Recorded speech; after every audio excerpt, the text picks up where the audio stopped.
Napanatili ni Bagyong Domeng ang typhoon intensity nito and latest location natin as of 10 a.m. nasa layong 645 kilometers silangan ng Basco, Batanes. May taglay pa rin itong lakas ng hangin na malapit sa gitna na umaabot ng 120 kilometers per hour at pagbugso na umaabot ng 150 kilometers per hour. Yung movement nito sa kasalukuyan ay north-northwestward sa bilis sa 15 kilometers per hour. Dahil sa pinagsamang trough or extension nitong si Bagyong Domeng as well as yung southwest monsoon o yung hanging habagat na pinapalakas nito ay makakaranas pa rin tayo ng mataas sa tsansa ng mga kaulapan at mga kalat-kalat na pag-ulan na may pagkulog at pagkilat sa malaking bahagi ng Luzon at western section ng Visayas and Mindanao. Itong trough or extension ni Bagyong Domeng posibleng magdulot ng mga pag-ulan sa malaking bahagi ng Central Luzon at mga areas ng Cagayan at Isabela. Samantalang itong hanging habagat magdudulot naman ng mga pag-ulan, mga kaulapan at mga pag-ulan dito sa may Metro Manila, Calabarzon, Mimaropa, Western Visayas, Negros Island Region, Zamboanga Peninsula at Sabarm.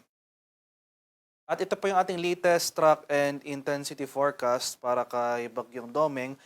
Sa mga susunod na oras hanggang bukas no magpapatuloy yung generally north-northwestward na paggalaw ng bagyo and for the remainder of the forecast period ay magsisimula yung pag-recurve or yung generally northward and then northeastward na paggalaw nito. So makikita natin dito sa diagram na ito na yung exit ng PAR o yung paglabas ng PAR ng nasabing bagyo possibly bukas po ng hapon. So mananatiling malayo yung forecast track ni Bagyong Domeng sa ating bansa at sa kasalukuyan. Wala pa rin tayong tropical cyclone wind signal na nakataas. So yung mas magiging concern po natin sa mga susunod na araw ay yung epekto ng ating southwest monsoon o hanging habagat.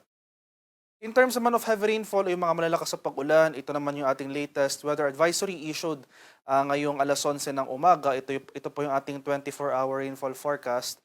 So simula ngayong araw hanggang bukas ng tanghali, malaking bahagi pa rin ng ating bansa makakaranas sa epekto ng habagat, partikular na itong kanlurang bahagi ng Luzon as well as kanlurang bahagi ng Visayas, na kung saan pinakamaapektuhan ng mga pag-ulan na dulot ng hanging habagat itong mga areas ng Palawan, Occidental Mindoro at sa Antique.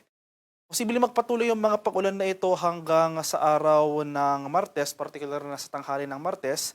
So maghanda po tayo at maging alerto sa mga banta ng flooding at landslides, especially sa mga lugar na ito, as well as itong kanlurang bahagi po ng ating bansa. Sa araw naman ng so starting from Tuesday noon hanggang sa tanghali ng Miyerkules, magpapatuloy pa rin yung mga pag-ulan sa may Palawan at Occidental Mindoro. Posible na rin umabot ng 100 millimeters sa pag-ulan dito sa area ng Batangas, Zambales at sa Bataan. So mapapansin po natin no, itong mga lugar na ito, yung mga exposed sa western section ng ating bansa, sila yung pinakamaapektuhan ng mga pag-ulan na dulot ng hanging habagat. So patuloy po tayong mag-monitor sa mga susunod na araw ng mga localized advisories na ini-issue over these areas tulad ng mga rainfall advisories, thunderstorm advisories, or heavy rainfall warnings. At in terms naman of severe wind, ay sa kasalukuyan wala pa namang nakataas sa tropical cyclone wind signal pero dahil sa pinagsamang epekto ng habagat as well as yung periphery ni Domeng, posible pa rin tayo makaranas ng strong to gale force gusts. In short, ito pa yung mga malalakas sa bugso ng hangin. Ngayong araw, asahan po natin yung mga pagbugso ng hangin over malaking bahagi ng Visayas, Batanes, Cagayan, Calabarzon, Mimaropa, Bicol Region, Zamboanga del Norte, Misamis Occidental, Misamis Oriental, Camiguin, Agusan del Norte, Dinagat Island, Surigao del Norte, Sarangani, Davao Occidental at Davao Oriental. Ilang areas pa rin, ilang areas dito posible magpatuloy mga pagbugso hanggang bukas at sa araw ng Martes. At sa kalagayan naman ating karagatan o yung ating sea condition sa kasalukuyan, wala pa ring gale warning na nakataas.